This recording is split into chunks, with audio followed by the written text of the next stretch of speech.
There's something special about that feeling when you load up Minecraft. You load into a blank yet endless world and are presented with a sandbox whose limits are truly your own imagination. It can be overwhelming at first. For some, its infamous lack of direction is misunderstood and infuriating. But I love Minecraft. I love the idea that you can do whatever you want here. Also, it's worth mentioning that my parents wouldn't let me get a console until I was 16 years old, so Minecraft was the only good game that could run on my old MacBook, and it was really the only game I had. Throughout adolescence, through the ugliness of puberty, through sick days and summer nights, Minecraft was always the place I could go to escape from all of the drama, from all of the heartbreak, from all of the nastiness of growing up. When a friend was over for a sleepover, we would work on projects together through LAN parties. When a pet died, I would make a shrine, or they could even live on through new pets in a world, at least in a way. My Minecraft worlds were one of the best ways to express myself, and the saves that survive today serve as a direct connection to some of my best childhood memories. But I didn't play it constantly. In fact, the game would come in and out of my life in phases, almost like an old friend. I would start up a new world or engage with a new server, yet I would always lose interest a few days or weeks in. With time, that special feeling would always fade. And I always wondered why. But a while ago, I had an interesting thought. When beginning a new survival world of Minecraft, the way you start is almost always identical. You load in, you punch down a tree, you make your first batch of tools, then you dig for stone. Then you go hunting, either for meat or for seeds. Maybe you'll get lucky and find wool before your first night, and can skip the most terrifying part of the game for new players. Inevitably, you'll dig deeper, looking for more precious materials in the dark and dangerous depths below. Every player's survival story begins its first few days with a variation of these actions, and while it's necessary to get a leg up on these hostile environments, it's always the same. It's repetitive.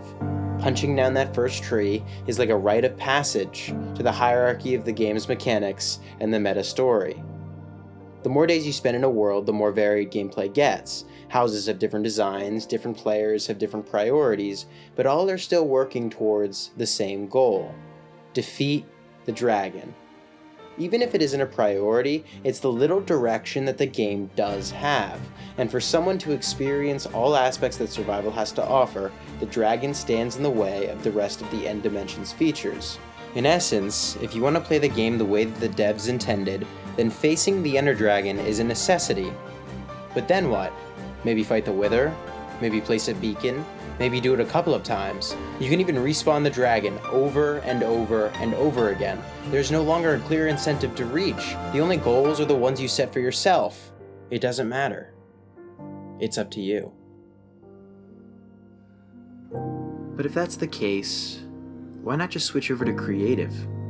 At least there you aren't limited by resources, and you can fly and hover in place while you build. But doesn't that take the fun out of it? What's the point of building something massive, something truly inspiring, with no real challenge? All the progress you've made at this point becomes meaningless because no amount of progress is going to match the infinite nature of your creative inventory.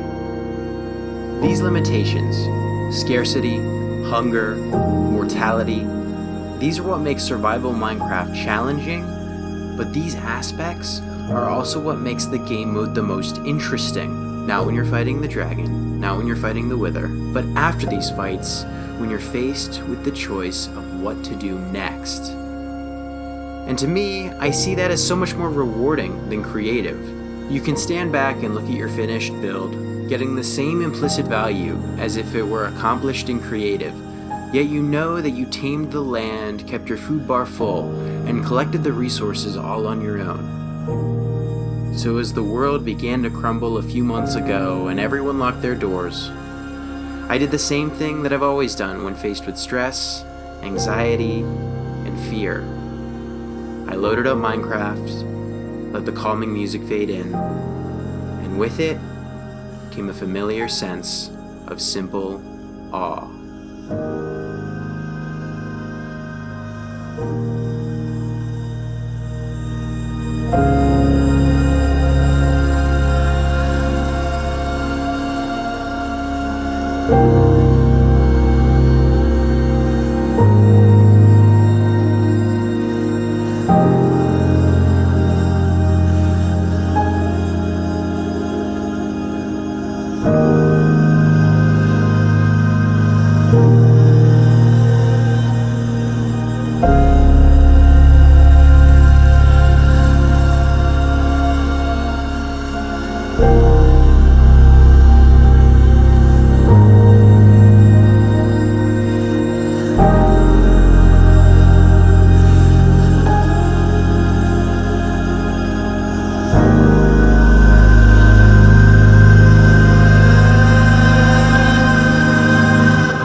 A buddy of mine hopped on the server with me, and we began building together. And we built some more. We continued after defeating the end, and were faced with a new motivation. What if, after defeating the dragon, we built a village base underwater, unlike anything anyone had ever seen before? Why? Why would we seemingly waste our time, painstakingly draining each section with sponges, when we could easily construct the same village on land? Well, the easy answer is that we had nothing better to do. But I prefer to say that we were inspired by all of the stuff that JFK said about going to the moon, because it's awesome, and because it's difficult, and because we can. And the result is something we can be proud of, forever. We don't know what to call this underwater sanctuary yet. Maybe you can help us in the comments. But we challenged ourselves again, and decided to maximize our ability to enchant by transforming a nearby ocean monument into a super efficient Guardian XP farm. But the farm looked really ugly and really out of place. So we figured, how could we challenge ourselves to increase efficiency while making this square build look better? Our solution was to surround the square with several other similar sized spaces that would be filled with automatic mob and resource farms, all delivering their materials down a column of hoppers and mob droppings, aligned with a super beacon shooting up the middle tube of our XP farm base. We are calling this the Mega Donut. Not only is it our biggest build ever, but we are challenging ourselves with the most forbidden shape structure in Minecraft. A circle.